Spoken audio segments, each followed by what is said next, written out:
Hey everyone, and a special welcome to all the IGNOU students tuning in. We're about to tackle a really important topic for your exams, from Unit 4, Kaldor's Dynamic Growth Theory.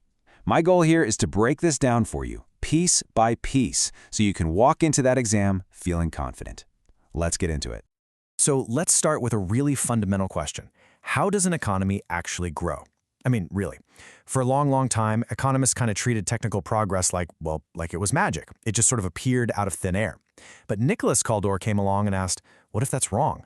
What if the real engine of growth is actually inside the economic system itself? And that one question changes everything.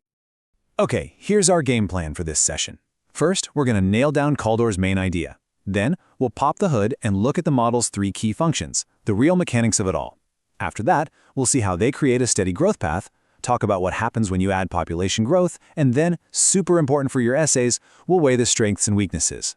And we'll finish up with a final summary of all the key takeaways for your exam.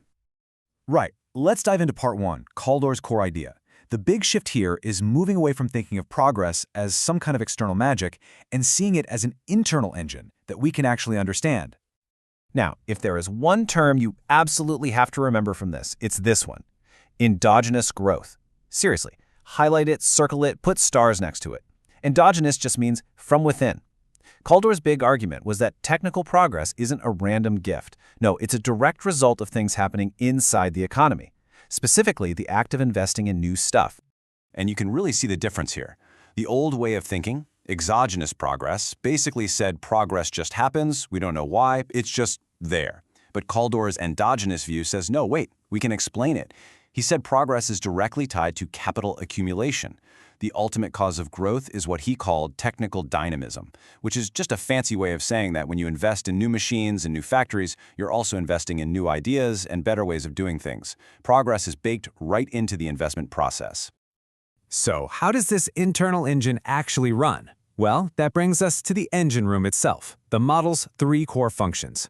For your exam, you absolutely have to know these three inside and out. They are the heart of the whole theory.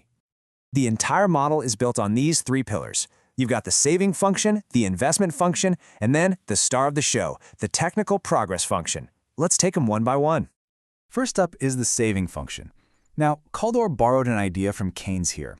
He said, you know what, not all income is treated the same. The people who earn profits, the capitalists, save differently than the people who earn wages. So he breaks total savings down into two chunks. Savings that come from profits, P, and savings that come from overall income, Y. Let's break down this formula.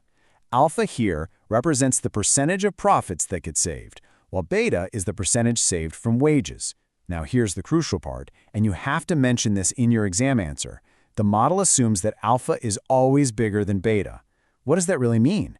It means that people who earn profits save a much bigger chunk of their income than people who earn wages. This isn't just a math trick. It's a core belief about how income distribution actually fuels growth. Next up, the investment function. Put yourself in the shoes of a business owner. What makes you decide to invest more this year? Well, Kaldor said it basically comes down to two things. First, how the economy did last year, that's the y sub t minus 1, and second, how much money you made on your previous investments, that's the rate of profit, P over K, from the last period. In other words, today's investment decisions are really driven by yesterday's performance.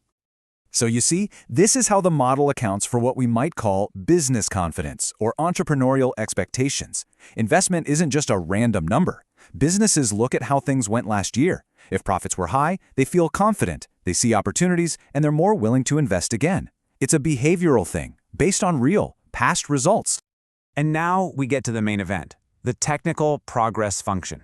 This is where Kaldor really connects all the pieces. On the left side of the equation, you have the growth rate of income. And what does he say it depends on? On the right side, you see it's a function of the rate of capital accumulation, which is simply investment divided by the existing capital stock, or I over K. This formula right here is endogenous growth in a nutshell. It's saying loud and clear that the rate your economy grows is directly tied to how fast you're accumulating capital. The more you invest, the faster your productivity and income grow. It's not magic anymore, it's a predictable outcome of investment. This function is the real engine of the whole model. Okay, quick exam hack for you all. With all these functions, how do you keep them straight? Just remember the simple mnemonic. you need to sit down and study for your exam. S is for the saving function, I is for the investment function, and T is for the technical progress function. SIT. Easy, right? It's a simple way to make sure you remember the 3 pillars of Kaldor's theory. All right, so we've got our 3 core functions: saving, investment, and technical progress.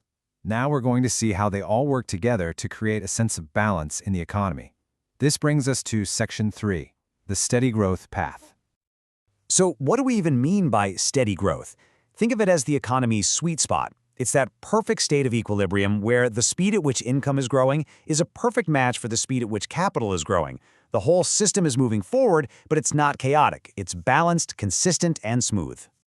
Now, the really cool thing about Kaldor's model is that it has a kind of built-in self-correction mechanism. Imagine the economy strays off course for a minute, and output starts growing faster than capital. What happens? Well, profits go up. And what did we learn from the investment function? Higher profits encourage more investment.